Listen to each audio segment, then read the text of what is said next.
आप सभी को सादर जय श्री राम, जय श्री कृष्ण। आइए पाप मोचनी एकादशी के व्रत की कथा महात्म्य विधि सुनते हैं। बोलिए विष्णु भगवान की जय। धर्मराज युधिष्ठिर बोले, हे भगवान, अब आप चैत्र माह के कृष्ण पक्ष की एकादशी के बारे में बतलाइए। इस एकादशी का नाम क्या है, इसमें कौन से देवता की पूजा की जाती है और इसकी विधि क्या है, सब विस्तार पूर्वक कहिए। श्री कृष्ण भगवान बोले, हे राजन, एक समय मानधाता ने लोमश ऋषि से ऐसा ही प्रश्न पूछा था। तब लोमश ऋषि ने उत्तर दिया, हे राजन, चैत्र माह के कृष्ण पक्ष की एकादशी का नाम पाप मोचनी है। इसके व्रत के प्रभाव से मनुष्यों के अनेक पाप नष्ट हो जाते हैं। इसकी कथा इस प्रकार है। प्राचीन समय में एक चैत्र रथ वन में अप्सराएं वास करती थी। वहाँ हर समय वसंत रहता था। उस वन में एक मेधावी नामक मुनि तपस्या करते थे। वे शिव भक्त थे। एक दिन मंजू घोषा नामक एक अप्सरा उनको मोहित करने के लिए सितार बजाकर मधुर मधुर गाने लगी। उस समय शिव के शत्रु अनंग कामदेव भी शिव भक्त मेधावी मुनि को जीतने के लिए तैयार हुए। कामदेव ने उस सुंदर अप्सरा के भ्रू को धनुष बनाया, कटाक्ष को उसकी प्रत्यंचा डोरी बनाई, उसके नेत्रों को उसने संकेत बनाया और कुचों को कुरी बनाया। उस मंजू घोषा अप्सरा को सेनापति बनाया। इस तरह कामदेव अपने जो शत्रु भक्त को जीतने के लिए तैयार हुआ। इस समय मेधावी मुनि भी युवा तथा हृष्टपुष्ट थे। उन्होंने यज्ञोपवीत तथा दंड धारण कर रखा था। उन मुनि को देखकर मंजू घोषा ने धीरे धीरे मधुर वाणी से वीणा पर गाना शुरू किया। मेधावी मुनि भी मंजू घोषा के मधुर गान पर तथा उसके सौंदर्य पर मोहित हो गई। वह अप्सरा उन मुनि को कामदेव से पीड़ित जानकर उनके समीप आई।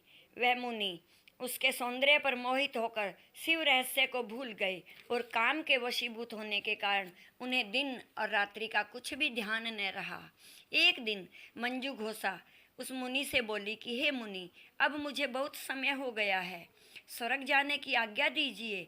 उस अप्सरा के ऐसे वचनों को सुनकर मुनि बोले कि हे सुंदरी, तू तो आज ही इस संध्या को तो आई है, अभी प्रातःकाल तक ठहरो। मुनि के वचनों को सुनकर वह उसके साथ रमण करने लगी और बहुत समय बिता दिया। फिर उसने मुनि से कहा कि हे मुनि देव, अब आप मुझे स्वर्ग जाने की आज्ञा दीजिए। मुनि बोले, अरे अभी तो कुछ भी समय नहीं हुआ है, अभी कुछ और देर ठहर। इस पर वह अप्सरा बोली, हे मुनि, आपकी रात्रि तो बहुत लंबी है। अब आप सोचिए कि मुझे आपके पास आए कितना समय हो गया है, विचार कीजिए। उस अप्सरा के वचनों को सुनकर मुनि को ज्ञान प्राप्त हो गया और समय का विचार करने लगे। जब रमण करने का समय का प्रमाण 57 साल 7 माह और 3 दिन ज्ञात हुआ तो उस अप्सरा को काल का रूप समझने लगे।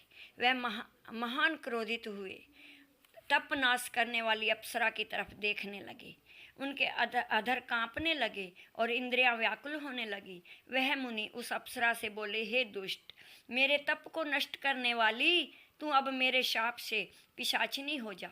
तू महान पापिनी और दुराचारणी है, तुझे धिक्कार है। उस मुनि के शाप से वह पिशाचिनी हो गई। तब वह बोली कि हे मुनि, अब आप क्रोध त्याग कर मुझ पर प्रसन्न हो जाओ और इस शाप का निवारण तो कीजिए। तब मुनि को कुछ शांति मिली और पिशाचिनी से बोली, अरे दुष्ट, मैं शाप से छूटने का उपाय बतलाता हूँ।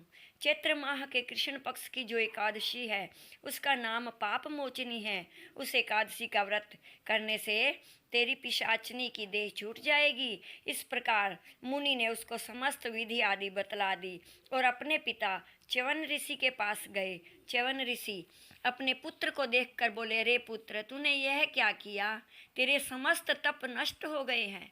मेधावी बोले, हे पिताजी, मैंने बहुत बड़ा पाप किया है, आप उससे छूटने का कोई उपाय बतलाइए। च्यवन ऋषि बोले, हे तात, तुम चैत्र माह के कृष्ण पक्ष की पाप मोचनी नाम की एकादशी का विधि तथा भक्ति पूर्वक व्रत करो। वचनों को सुनकर मेधावी ऋषि ने पाप मोचनी अपने पिता के वचनों को सुनकर मेधावी ऋषि ने पाप मोचनी एकादशी का विधि पूर्वक उपवास किया। उसके प्रभाव से इनके समस्त पाप नष्ट हो गए। मंजू घोषा अप्सरा भी पाप मोचनी एकादशी का व्रत करने से पिशाचिनी की देह से छूट गई और सुंदर रूप धारण करके स्वर्गलोक को चली गई। लोमश ऋषि बोले, हे राजन, इस पाप मोचनी एकादशी के प्रभाव से सब पाप नष्ट हो जाते हैं। इस एकादशी कथा के श्रवण व पठन से 1000 गोदान करने का फल मिलता है। इस व्रत के करने से ब्रह्म हत्या करने वाले, अगम्य गमन करने वाले आदि के पाप नष्ट हो जाते हैं और अंत में स्वर्ग को जाते हैं।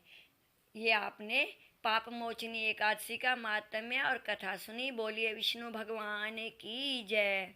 तो ऐसी पुण्यदायिनी पाप मोचनी एकादशी का व्रत अवश्य ही कीजिए।